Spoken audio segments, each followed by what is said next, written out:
Hello YouTubers and welcome to yet another beer review with me, Peter the Master of Hobbits, and Jacob the Lord of Malts. And today we got another beer and food pairing. This is like, we bought some frozen lobster, which kind of didn't smell very nice, so that's what you get when you buy it frozen. So instead of eating it the regular way, we fried it in, we fried it in butter, as you usually do with lobster, and then put in some spices. Yeah, some flavoring. Yeah, a little bit. What is it called? The spice we used? Thyme and basil. Yeah. And then we made these little Italian style pizza bread, you can call it. But the beer for this review, and as you see, there's not a lot of food on the plate, but that is because it's kind of like an appetizer. We're having more later, but we wanted to do a review with this lobster. With this beer, sent to me from Belgium.box.com, so thanks a lot to Kurt and Tasha for the beer. This is the Deus Brut des Flandres, which is a champagne style beer, which we thought would go great with lobster.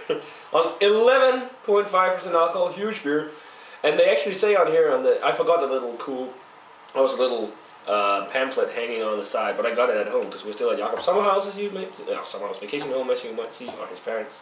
And you serve between 2 to 4 degrees. It says, the extraordinary and sparkling Deus Brut des Flandres, brewed with barley, is fermented and matured in Belgium, re-fermented in the bottle, followed by the traditional TMOH and dégorgement, in France, served chilled and dipped into a chilled flute or chalice glass. And it's the same process you do when you do champagne, where you let the yeast flow up to the top, and then you freeze it and get it out of there. But it's shown on here on the back in an ice bucket and all, but we're not that fancy. But yeah, I'm really excited about trying this because I've heard it should be really nice. So yeah, let's get it open. Yeah, okay. Jacob, you still have some head, so let us know what's the color of the head. White, very frothy. It kind of looks like a champagne, maybe. It's just more golden, more light in color. Yeah, lots and of little haze. Yeah, lots of carbonation on it. Yeah. Should we check out the aroma? Yeah, let's do that. Wow. Whoa, it smells very spicy. Yeah. It smells kind of like champagne too. Yeah, it has the champagne. Yeah, notes. White wine and some woody notes. It smells really nice and a lot of spice and like a ripe pear kind of. Yeah, green apple pear. And the spices, I get a lot of like coriander and maybe and cloves in there. And maybe all that helt skarp. Maybe a little almost lavender almost. Oh yeah. It smells really sharp. Yeah. And crisp. Yeah. And there's some sweetness in there too. Yeah. Just some. It smells solid. It smells pretty nice. Let's give it a taste. Cheers. Cheers.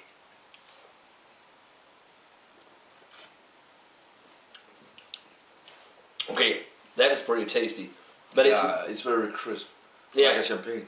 Yeah, but it doesn't really have the exactly same flavor of the champagne. You can definitely taste that Belgian yeasty kind of component to it, chalkiness and all. The body is light like a champagne, very crisp. It's got a lot of that green appley, white grape vineyards kind of, a little bit of an oakiness to it almost. Mm. What flavors do you get? Green apple, pears, the yeasty background, a little amount of caramel. Yeah, and I also get the spiciness. And, yeah. Like that coriander cloviness. It's actually hard. And you don't taste the 11%. 0.5% alcohol at all. And the sweetness, got some residual sweetness to it too, like a sugary sweetness. Yeah, but it's actually kind of hard to taste because of the carbonation. Yeah, because there's a lot of it. But should we try it with the lobster?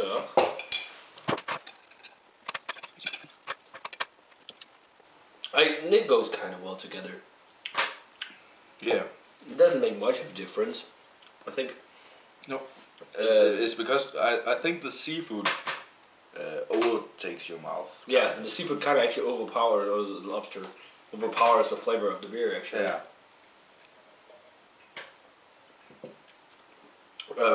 But I get that light spiciness and it's quite nice. Yeah. It's The real way to serve it, I guess, would be in like flute glasses, but it's not as good as like the Malheur Dark Brut, which is also a champagne type beer, which is darker. That was amazing. This is not nearly as good, but it's still quite tasty. What grade would you give this, Jakob? A lot of coriander. Yeah.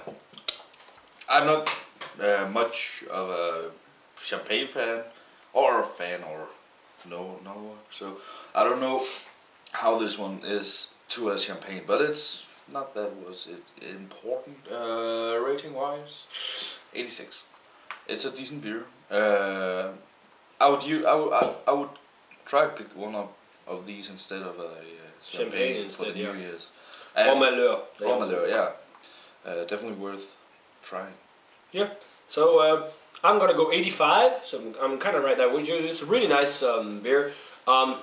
Not the best champagne style beer it has, but it really kind of mimics it. And I like also the pressured cork, which could have been shut out if I wasn't such a noob. But definitely not the best champagne beer out there. Let's say it like that.